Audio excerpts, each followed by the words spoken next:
Good morning students. आज हम फिर एक नए चैप्टर के साथ आए हैं बच्चों। आपका इस चैप्टर स्टार्ट करने से पहले एक बात आप सबको क्लियर कर दूं कि आपकी एग्ज़ाम डेट जो है वो आ ही चुकी है। मैंने व्हाट्सएप ग्रुप पे आप सभी से शेयर कर दिया है बच्चों। एडमिट कार्ड्स आपके आ चुके हैं। 20 को आपका एग्ज़ाम है, संडे को। तो बच्चों बहुत कम समय बचा है, इसलिए अब कंटिन्यूटी में रखेंगे क्लासेस। कोशिश यही रहेगी। आज हम बच्चों एक नए चैप्टर के साथ आए हैं जिसका नाम है इवैल्यूएशन एंड इन्फ्रेंस। बच्चों नाम थोड़ा सा इसका बड़ा है, लेकिन बिल्कुल चैप्टर में कुछ भी नहीं है। इससे रिलेटेड आपके बहुत से क्वेश्चंस हर साल आ रहे हैं बच्चों। देखो बिल्कुल, अब आप कहोगे कि बिल्कुल ही इजी है सर, जैसा आपने बताया। देखो इसमें बच्चों किस टाइप के हमारे क्वेश्चंस आते हैं। जैसे फॉर एग्जांपल मैं एक स्टेटमेंट लेता हूँ। ये आपको एक स्टेटमेंट दी हुई है 7 8 9 7 6 5 3 4 2 8 9 7 2 4 5 9। बच्चों ये आपको स्टेटमेंट दी हुई है। स्टेटमेंट अब आपको लगेगा कि ये क्वेश्चन बहुत ज़्यादा डिफ़िकल्ट है, लेकिन जब आप इसकी इस क्वेश्चन की स्टेटमेंट, इस क्वेश्चन का आप जो मेन क्वेश्चन है आप वो रीड करोगे तो आप कहोगे कि ये तो बिल्कुल ईजी था। बच्चों इसमें एग्जामिनर कई तरीके से इसको पूछ सकता है। मैं इस स्टेटमेंट मैंने एक बड़ी इसीलिए ली है ताकि इसमें कई एग्जाम्पल आपके कवर हो जाएं। तो बच्चों सबसे पहला आपका एग्जाम्पल ये है कि क्वेश्चन में पूछा है ऐसे कितने 7 हैं, ऐसे कितने 7 हैं जिनसे पहले 9 आता है। ऐसे कितने 7 हैं, दो मैं इसमें और ऐड कर देता हूँ। ये क्वेश्चन पूछता है कि ऐसे कितने 7 हैं जिनसे पहले 9 की वैल्यू आती है। एक बार फिर रिपीट कर रहा हूँ, ऐसे कितने 7 हैं जिनसे पहले 9 की वैल्यू आती है। तो हमें बिल्कुल इजी रहेगा। हमें ये सामने हमारे स्टेटमेंट दी हुई है बच्चों। देखो हमें 7 को देखना है और 7 से पहले वाला आपका वैल्यू देखनी है। तो देखो बच्चों एक आपका पेयर ये बन गया। ऐसे कितने, मैंने एक बार क्वेश्चन फिर मैं एक बार रिपीट करता हूँ। ऐसे कितने 7 हैं जो जिनसे पहले 9 आता है। देखो बच्चों यहाँ हमारा पहला 7 है। 7, अब हमें 7 देखने हैं क्योंकि क्वेश्चन में 7 पूछा है। तो 7 से पहले देखो इसके बाहर कोई वैल्यू नहीं है, तो इसको हम कंसीडर नहीं करेंगे।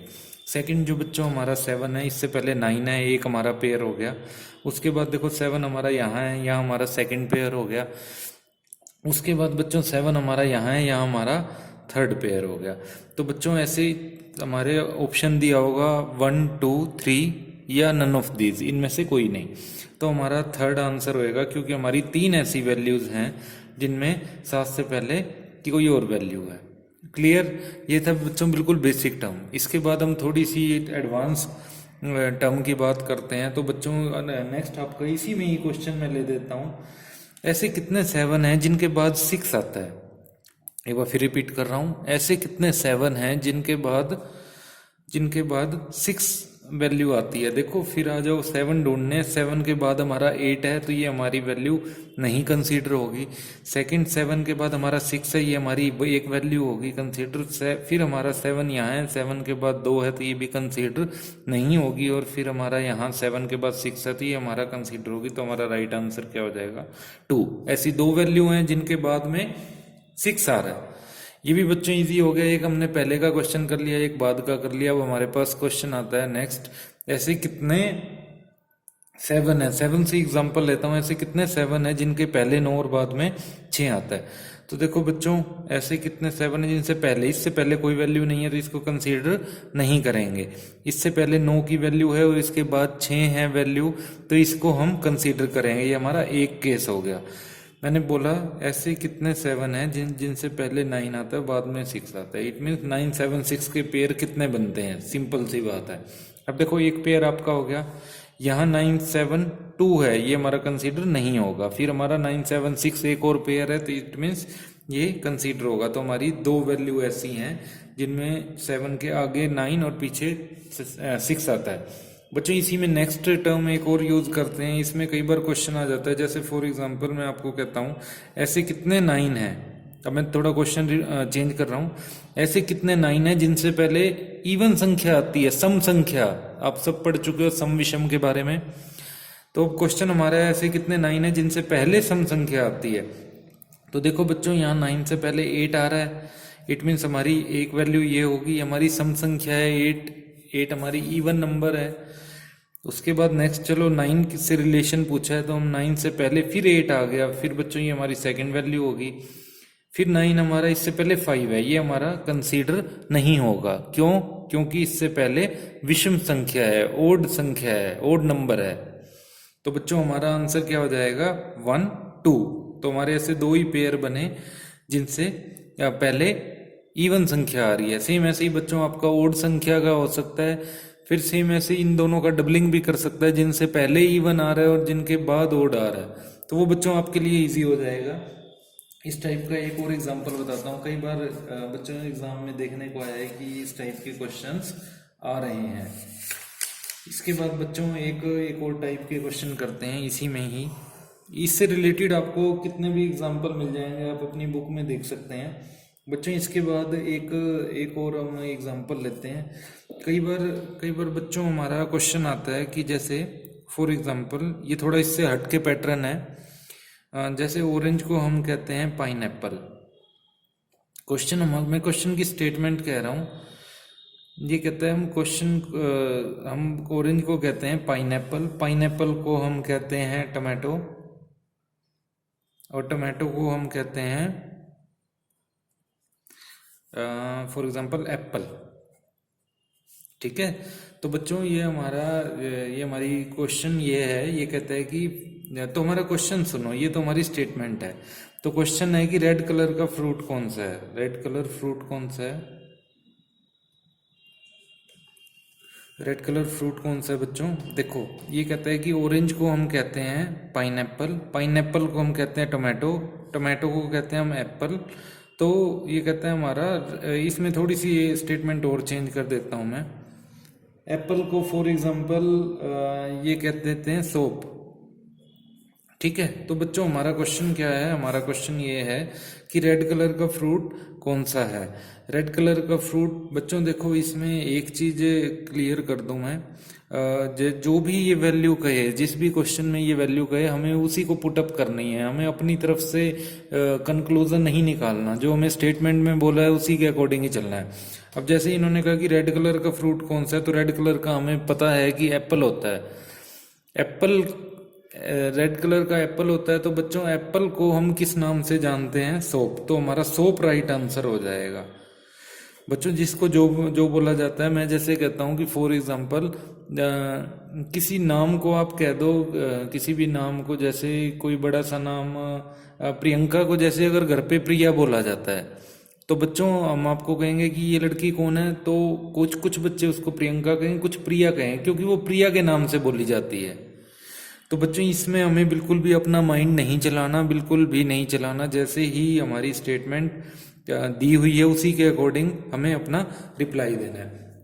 मैं एक और एग्जांपल लेता हूँ, उससे आपको बिल्कुल क्लियर हो जाएगा। ये थोड़ा डिफिकल्ट पैटर्न मैंने ले दिया था। देखो क्वेश्चन हमारा है, क्वेश्चन की स्टेटमेंट है, ब्लैक बोर्ड को हम बोलते हैं डोर, डोर को हम बोलते हैं फॉर एग्जांपल विंडो, विंडो, और विंडो को हम बोलते हैं चौक। तो हमारा क्वेश्चन है कि जो ब्लैक बोर्ड है, और इसी में थोड़ा सा और चेंज कर देते हैं हम कि चौक को अगर आप बोल देते हो फॉर एग्जांपल कुछ भी डस्टर कर दो, डस्टर। तो हमारा ये कहता है, हमारा क्वेश्चन क्या है? ये तो हमारी स्टेटमेंट थी बच्चों।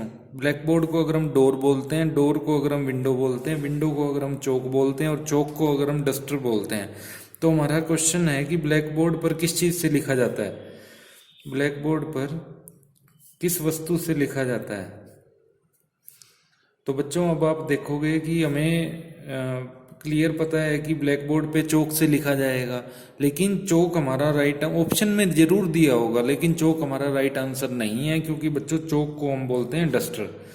तो बेशक ब्लैक बोर्ड पर चौक से लिखा जाता है, लेकिन इसने बोला है कि ब्लैक बोर्ड पर किससे लिखा जाता है, तो हम डस्टर आंसर हमारा राइट आंसर होगा, क्योंकि हम चौक को चौक नहीं बुलाते, उसको हम डस्टर ही नाम से बुलाते हैं। तो बच्चों डस्टर हमारा राइट आंसर होगा। क्लियर है सभी को? अगर किसी को फिर भी डाउट हो तो आप वीडियो को दोबारा देख लेना बच्चों, उससे आपको क्लियर हो जाएगा। इसी से रिलेटेड मैं एक और एग्जांपल बताता हूँ, कई बार न्यूमेरिक टर्म में भी आ जाता है। ये कहता है कि प्लस को अगर हम माइनस बोलते हैं और माइनस को हम बोलते हैं मल्टीप्लाई, मल्टीप्लाई को हम बोलते हैं डिवाइड, डिवाइड। तो ये कहता है कि हमारे पास स्टेटमेंट है 12 प्लस 5 माइनस 7 मल्टीप्लाई 2। ठीक है बच्चों, ये हमारे पास स्टेटमेंट है। देखो ये हमारा स्टेटमेंट है, ये हमारा क्वेश्चन है। आपको एक पेयर टाइप में क्वेश्चन दिया होगा कि प्लस को हम माइनस बोलते हैं, माइनस को हम मल्टीप्लाई बोलते हैं, मल्टीप्लाई को हम डिवाइड बोलते हैं, जिसको भाग देना बोलते हैं। तो हमारा क्वेश्चन है कि स्टेटमेंट को सोल्व करो। अब देखो बच्चों, ये स्टेटमेंट हमारे पास आ गई, इसको कहता है ये इसका आंसर बताओ तुम। 4 ऑप्शन दिए हुए हैं बच्चों, ये बिल्कुल इजी स्टेटमेंट नहीं है। ये आप सीधा इसको प्लस माइनस नहीं करना, बोर्ड मास आप रूल यूज करते हो जिसमें आप मल्टीप्लाई डिवाइड करते हो। तो बच्चों इसमें एक चीज जरूर ध्यान रखना बच्चों, जो इसने क्वेश्चन में कहा है हम पहले बच्चों वही स्टेटमेंट यूज करेंगे। देखो 12 प्लस को ये बोलता है कि माइनस, तो प्लस को माइनस कर दो, माइनस को बोलता है मल्टीप्लाई, मल्टीप्लाई 7 और मल्टीप्लाई को बोलता है डिवाइड, तो डिवाइडेड बाय 2। ठीक है, तो बच्चों आपको बोर्ड मास रूल टीचर्स ने भी करवाया होगा। बोर्ड मास रूल बच्चों ये कहता है हमारे आपके 8th क्लास के पैटर्न में ये 4 ही चीज़ें यूज होएंगी। पहले आपका डिवाइड यूज होता है, फिर मल्टीप्लाई यूज होता है, फिर एडिशन यूज होता है और फिर S4 सब्सट्रैक्शन यूज होता है। तो बच्चों सबसे पहले जहाँ भी आपको कंप्लीट वैल्यू दी हुई है तो सबसे पहले आप डिवाइड यूज करोगे। अब देखो बच्चों, मैंने ये स्टेटमेंट थोड़ी सी वैसे ले दी। अगर एग्जाम में आपको एडजेक्ट मिलेगी कि अब जैसे ही पॉइंट्स में आ गया, एग्जाम में आपको बिल्कुल एक्यूरेट वैल्यू मिलेगी। ये मैंने फॉर एग्जांपल आपको समझाने के लिए ली है। अब देखो बच्चों, सबसे पहले मैंने डिवाइड को ओपन किया। मैंने क्वेश्चन में क्या बताया आपको, बोर्ड मास रूल यूज करना। ये आपका ब्रैकेट्स के लिए है, ब्रैकेट्स के लिए आपको मतलब ब्रैकेट्स आपके पैटर्न में नहीं आती 8th स्टैंडर्ड में, तो आपके लिए बच्चों खाली डिवाइड, मल्टीप्लिकेशन, एडिशन और सब्सट्रैक्शन ही यूज होगा। तो इसमें बच्चों आपको ये देखना है कि डिवाइड में सबसे पहले हमने डिवाइड की ओपन कर दी। देखो 7 डिवाइडेड बाय 2 विच इज 3.5। अब उसके बाद नेक्स्ट स्टेटमेंट हमारी कहता है मल्टीप्लाई खोल दो, तो 12 माइनस या इसको मल्टीप्लाई कर दो, 5 5 जा 25, 5 3 जा 15, 15 और प्लस 2 17.5। तो बच्चों ये देखो, इसका मतलब आपका 12 माइनस, अब हमने मल्टीप्लाई खोल दी, मल्टीप्लाई के बाद एडिशन कहता है, एडिशन हमारे क्वेश्चन में है नहीं, तो उसके बाद आपका सब्सट्रैक्शन ओपन होगा। तो सब्सट्रैक्शन हम इसको इसमें से घटा देंगे, ये आपका -5.5 आपका आंसर हो जाएगा। ये आपको ऑप्शन में दिया मिलेगा। तो बच्चों टाइम कंज्यूमिंग थोड़े से क्वेश्चंस हैं, आपको पता है कि टाइम आपके पास बहुत लिमिट है इस टाइप के क्वेश्चंस को करने के लिए। तो बच्चों ज़्यादा से ज़्यादा इन क्वेश्चंस की प्रैक्टिस करनी है आपको। इससे रिलेटेड इसी में ही एक और पार्ट है आपका, कई बार लेटर प्रोफिशिएंसी से रिलेटेड भी क्वेश्चन आपके आ जाते हैं। जैसे बच्चों फॉर एग्जांपल मैंने आपको लास्ट क्लास में भी बताया था कि A to Z आपको सभी अल्फ़ाबेट्स की सभी सीक्वेंस आपको याद होनी चाहिए, जब भी आपके क्वेश्चन इजीली सोल्व हो पाएंगे। तो बच्चों फॉर एग्जांपल आपका मैं एक क्वेश्चन लेके बताता हूँ, उससे आपको इजी रहेगा समझने में। देखो बच्चों एक क्वेश्चन है, ये कहता है कि इंग्लिश के 3rd लेटर के बाद, जो इंग्लिश का 3rd लेटर है, 3rd लेटर, ये आपको स्टेटमेंट थोड़ी सी कंफ्यूजिंग दी हुई है। इसमें ये कहता है कि इंग्लिश के 3rd लेटर के बाद 6th लेटर कौन सा होगा,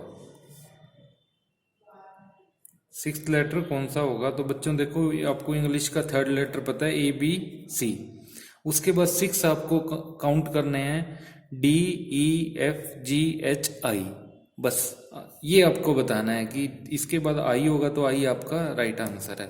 मतलब क्वेश्चन की स्टेटमेंट थोड़ी ऐसे उलझा के दी हुई है आपको कंफ्यूज करने के लिए कि इंग्लिश के 3rd के बाद 6th लेटर कौन सा होगा। तो कोई भी दिक्कत नहीं है, आपको जैसा स्टेटमेंट में बोला है उसको एज इट इज़ आपको काउंट करना है बच्चों। आपको पता है कि एक बार मैं फिर रिपीट कर देता हूँ कि थर्ड लेटर बोला है तो इंग्लिश में ABC, सी के बाद ये कहता है कि सी के बाद आपका सिक्स्थ लेटर कौन सा है, छठा लेटर सी से आगे चलना है, ना कि फिर ए से स्टार्ट करना है, ऐसा नहीं करना, अदरवाइज आपको क्वेश्चन गलत हो जाएगा बच्चों। सी के बाद इसने कहा है कि 6 काउंट कर दो, तो DEFGHI, आई हमारा बच्चों, अब ये कहने को आपको सीधा ही कह देता है कि इंग्लिश में 9th लेटर कौन सा है, तो आप सीधा कह देते कि आई है, लेकिन इन्होंने क्वेश्चन थोड़ा सा कंफ्यूज करके दिया। इस टाइप के क्वेश्चंस बच्चों हर बार पूछे जाते हैं कि इसके बाद इसका ये लेटर है तो इसके बाद इसमें थोड़ी स्टेटमेंट और बड़ी भी हो सकती है बच्चों। कई बार इससे रिलेटेड ये एक पैटर्न है, इससे रिलेटेड मैं एक और क्वेश्चन करवाता हूँ, फिर आपको और थोड़ा सा इस टाइप के क्वेश्चंस के बारे में समझ आ जाएगा। कई बार बच्चों एक स्टेटमेंट, पिछली बार आपका एक क्वेश्चन आया हुआ था कि अगर इंग्लिश अल्फ़ाबेट्स को, जो आपकी अल्फ़ाबेट्स है इंग्लिश, अगर उसको उल्टा कर दिया जाए, इट मीन्स जेड को फर्स्ट मान लिया जाए, उल्टा कर दें। उल्टा बच्चों इन द सेंस आपका समझ रहे हो आप मैं क्या कहना चाह रहा हूँ। और ये कह रहा है कि अगर इंग्लिश अल्फ़ाबेट को उल्टा कर दिया जाए तो लास्ट से क्वेश्चन, फॉर एग्जांपल आपका 10th वैल्यू पूछ ली इसने, 10th वैल्यू पूछ ली बच्चों, ये कहता है कि पीछे से आपका जो 10वीं वैल्यू है वो कौन सी होगी। तो बच्चों पीछे से 10वीं वैल्यू, इसके लिए आपको अल्फ़ाबेट्स पूरे आने चाहिए। मैं आपको लास्ट टाइम भी बोला था कि कीपैड वाले फ़ोन से आप याद कर लो तो उससे बच्चों बहुत आसानी हो जाएगी। जैसे आपको 20 का मैंने बोला था कि T20 के नाम से याद कर लो कि 20 वैल्यू ये आपकी होती है। के का मतलब मैंने लास्ट क्लास में 11 वैल्यू बताया था मैंने आपको। बच्चों इससे रिलेटेड अगर आप उल्टी वैल्यू को याद करो, आप अपने नाम की स्पेलिंग को, फॉर एग्जांपल किसी का नाम प्रिया है या प्रियंका है तो वो पी की वैल्यू याद कर सकते हैं कि पी की मेरे नाम की वैल्यू ये होगी, मेरी फ्रेंड्स के नाम की वैल्यू ये होगी, मेरी मदर के नाम की, मेरे भाई बहन के नाम की स्पेलिंग की वैल्यू ये होगी। बच्चों किसी भी कोई भी आप मेथड अडोप्ट कर सकते हो, लेकिन हमारा मेन मोटिव है क्वेश्चन को कम समय में पूरा करना। अब बच्चों क्वेश्चन में इन्होंने कह दिया कि अगर अल्फ़ाबेट्स को उल्टा कर दिया जाए, उल्टा कर दिया जाए इट मीन्स जेड, जो आपका ABC और ये XYZ है, ये कह रहा है अगर इसको, ये आपकी फर्स्ट वैल्यू है, ये सेकंड है, ये थर्ड है, ये आपकी 26 है, 26 अल्फ़ाबेट होते हैं। ये कहते हैं कि इसको अगर वापस कर दिया जाए, यानी जेड को फर्स्ट मान लिया जाए, वाई को सेकंड मान लिया जाए, एक्स को थर्ड मान लिया जाए, तो यहाँ आपकी 10th वैल्यू क्या होगी। ये शायद आपको इजीली आप कर लोगे अगर आप इसके लिए आप ABCDEFGHIJKLMNOPQRSTUVWXYZ। अब देखो बच्चों यहाँ अपने 15 सेकंड लगे होंगे, 10 से 15 सेकंड इसको लिखने में। अब इससे रिलेटेड आप सबसे पहले यही काम करना बच्चों, अल्फ़ाबेट तो एक बार जाते ही ना रफ पेज पे जो आपको क्वेश्चन बुकलेट दिया होगा उसके पीछे लिख ही लेना, क्योंकि एक बार अल्फ़ाबेट लिखने से आपके कई क्वेश्चन सॉल्व हो जाएंगे, बारी बारी उन्हीं से रिलेटेड क्वेश्चन आएंगे और काफ़ी क्वेश्चंस कवर कर लेगा। तो बच्चों आपका पहला काम यही रहेगा कि आप जाते ही अल्फ़ाबेट्स लिख दें, सभी उल्टे भी लिख दें, एक बार यहाँ से ZYX ऐसे भी लिख दें उल्टे, या इसी को लिखा रहने दें, ऊपर नंबरिंग कर दें आप 1 2 3 और नीचे कर दें 26 25 24, या मतलब 1 2 3 इधर से लगा दें। अब देखो 1 2 3 4 5 6 7 8 9 10, ये आपकी 10th वैल्यू है क्यों। तो बच्चों आपका ऑप्शन, आपका आंसर क्या होएगा, क्यू वैल्यू। बस ये आपको करना है। इस टाइप के बिल्कुल इजी क्वेश्चंस हैं। ये आपको कई बार ये कह देता है कि आपने ये अल्फ़ाबेट लिख दिया। इससे रिलेटेड एक और थोड़ा सा कॉम्प्लिकेटेड क्वेश्चन और बता देता हूँ बच्चों, जो कई बार एग्जामिनर पूछ लेता है। ये कहता है कि ABCD का जी वैल्यू पे अगर हम चले गए तो जी के बाद कहता है कि लेफ्ट साइड की वैल्यू बताओ। जी के लेफ्ट साइड की वैल्यू बच्चों, लेफ्ट साइड की मैंने लास्ट क्लास में भी कहा था, अगर आप डायरेक्शन की क्लास अगर आपने अच्छे से स्टडी की होगी तो मैंने आपको बताया था कि राइट साइड हमारा क्लॉकवाइज घूमता है, जैसे आपकी घड़ी की सुई घूमती है ऐसे। एक होता है बच्चों हमारा एंटी क्लॉकवाइज, उल्टी, अपोजिट, जिसमें ये वाला आपका ऐसे होता है और ये आपका ऐसे होता है, एंटी क्लॉकवाइज, उल्टी। अब इसने कहा है कि जी वैल्यू से लेफ्ट वाली वैल्यू बताओ। तो बच्चों जी पे अगर हम खड़े हैं, मैंने डायरेक्शन में भी बताया था, हमें यहाँ से वैल्यू देखनी है। ये हमारे राइट साइड हमारा एच है और लेफ्ट साइड हमारा एफ है। तो बच्चों आपका एफ राइट आंसर हो जाएगा। अगर आपका क्वेश्चन की एक बार, मैं बच्चों कंफ्यूज नहीं होना बिल्कुल भी, मैं एक बार दोबारा स्टेटमेंट अपनी रिपीट कर देता हूँ। बच्चों मैंने ये पूछा कि जी वैल्यू के लेफ्ट साइड में कौन सी वैल्यू है। ये था बच्चों बिल्कुल इजी क्वेश्चन कि जी आपको पता है ABCD आपने जाते ही अपने बुकलेट पे लिख दी है, और जी के लेफ्ट वाली वैल्यू आपको पता है कि एफ है। आप इजीली क्वेश्चन पे टिक लगा सकते हो, आपका आंसर हो जाएगा। लेकिन बच्चों कंफ्यूजन जब आती है जब आपको ये कह देता कि क्यू से 10वीं लेफ्ट वैल्यू कौन सी है।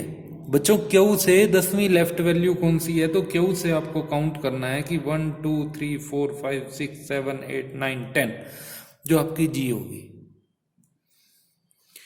स्टेटमेंट थोड़ी अलग है बच्चों, बस थोड़ा सा ध्यान रखना है। बाएं और दाएं ये वर्ड दोनों लेफ्ट और राइट आपको दिए हुए मिलेंगे। क्वेश्चन में क्लियर बोला होगा कि लेफ्ट में 5वीं वैल्यू, राइट में 6ठी वैल्यू, मतलब इस टाइप से कुछ भी पूछ सकता है एग्जामिनर। सॉरी, अगर आपको क्लियर यहाँ पे दिया हुआ है, आपने लिखा हुआ है ABCD उल्टी सीधी दोनों ही लिखी हुई हैं, तो आपके लिए क्वेश्चन सोल्व करना बहुत इजी हो जाता है। बच्चों एक और क्वेश्चन मैं रिपीट कर देता हूँ, इसी से रिलेटेड एक और रिपीट कर देता हूँ बच्चों। कई बार क्या होता है कि हमारे से क्वेश्चन एक स्टेटमेंट में बताता हूँ, कई बार इस टाइप के भी क्वेश्चन आ जाते हैं। एक स्टेटमेंट बताई इन्होंने बच्चों की, इंग्लिश अल्फ़ाबेट में एच और एस के बीच में कौन सी वैल्यू आएगी। देखो बच्चों इंग्लिश अल्फ़ाबेट में एच और एस के बीच में बच्चों बीच में का मतलब मिड में, सेंटर में। अब देखो एच और एस के बीच में क्वेश्चन है कि एच और एस के बीच में कौन सी वैल्यू आएगी, ये हमसे पूछी हुई है। अब बच्चों देखो एच और एस के बीच में हमें पता है कितनी वैल्यू आ रही है, 1। अगर आपने अल्फ़ाबेट लिखे हुए हैं तो इजी रहेगा आपके लिए। 1 2 3 4 5 6 7 8 9 10। अब देखो बच्चों 10 वैल्यू आ गई हैं। 10 वैल्यू का मतलब 1 2 3 4, यहाँ ओ तक यहाँ छोड़ दो, और 1 2 3 4 एल तक यहाँ छोड़ दो। 4 वैल्यू हमने इधर छोड़ दी, 4 इधर छोड़ दी, हमारे पास ऑप्शन बचा एम और एन।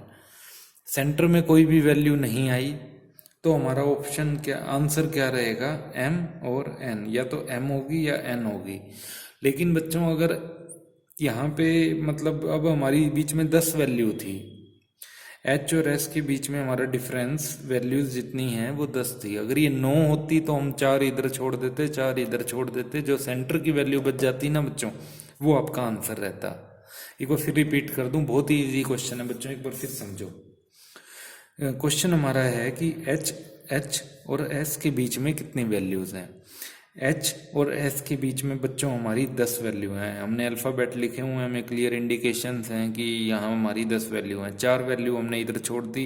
क्वेश्चन हमारा है कि इनके सेंटर वाली वैल्यू कौन सी है। बच्चों 4 वैल्यू मैंने इधर छोड़ दी, 4 वैल्यू मैंने इधर छोड़ दी, सेंटर में हमारी बच गई एम और एन। तो ऑप्शन में बच्चों आपको कंफ्यूज करने के लिए आपको दिया मिलेगा कि option A M, option B N, option B M और एन दोनों, और ऑप्शन डी इनमें से कोई नहीं। तो आप किस पे सिलेक्ट करोगे कि एम और एन दोनों, ये आपका बच्चों राइट आंसर रहेगा। इसके अलावा बच्चों अगर आपको दिया हुआ है कि इसी में for example option A M, option B N, option C O और ऑप्शन डी इनमें से कोई नहीं, तो बच्चों आपका राइट आंसर रहेगा इनमें से कोई नहीं, क्योंकि आपका राइट आंसर एम और एन है। अगर एम और एन ऑप्शन में दिया हुआ है तो आपको टिक करना है, अगर एम और एन आपको ऑप्शन में नहीं दिया तो इनमें से कोई नहीं आपका आंसर रहेगा। क्लियर बच्चों? इस टाइप से के क्वेश्चंस की आपको बच्चों प्रैक्टिस करनी है, बहुत ही इजी क्वेश्चंस हैं। मैं वह फिर रिपीट कर देता हूँ कि बिल्कुल भी जिसको हम कहते हैं ना बच्चों नंबर बनाने वाले क्वेश्चन है, इस टाइप के क्वेश्चंस की प्रैक्टिस करो बच्चों। जल्दी आपका सिलेबस संडे से पहले ही कंप्लीट करवाएंगे, जितने भी आपके टॉपिक्स बचे हुए हैं कोशिश करेंगे अब डेली आपकी क्लास लेने की टाइम निकालेंगे कैसे ना कैसे बच्चों। सिलेबस आपका लगभग 50% के करीब हम करवा चुके हैं। चैप्टर आपके 8th लेवल में बहुत कम है। एक और बात में बच्चों आप सभी से रिक्वेस्ट है कि +2 10th के बच्चे भी मुझे मिले हैं कई NTSC के, उन्होंने सबने बताया कि बहुत अच्छा पेपर हुआ है बच्चों उनका।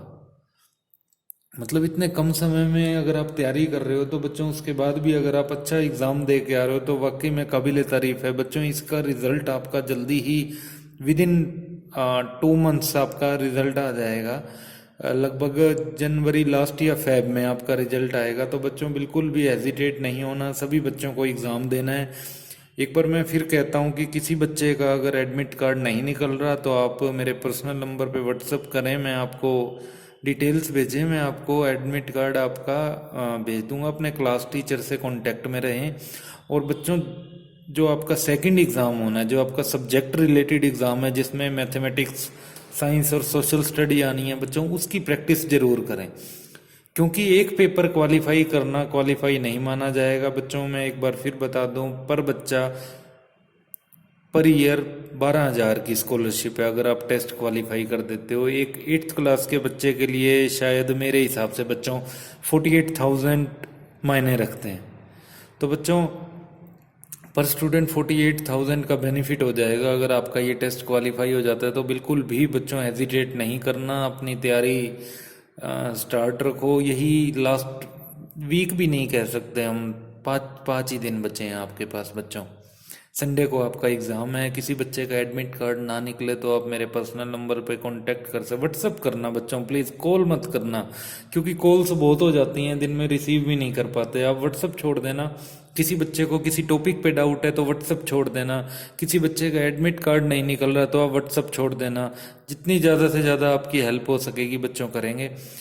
Thank you. आप प्रैक्टिस करें बच्चों ज़्यादा से ज़्यादा। ओके बेटा, थैंक यू।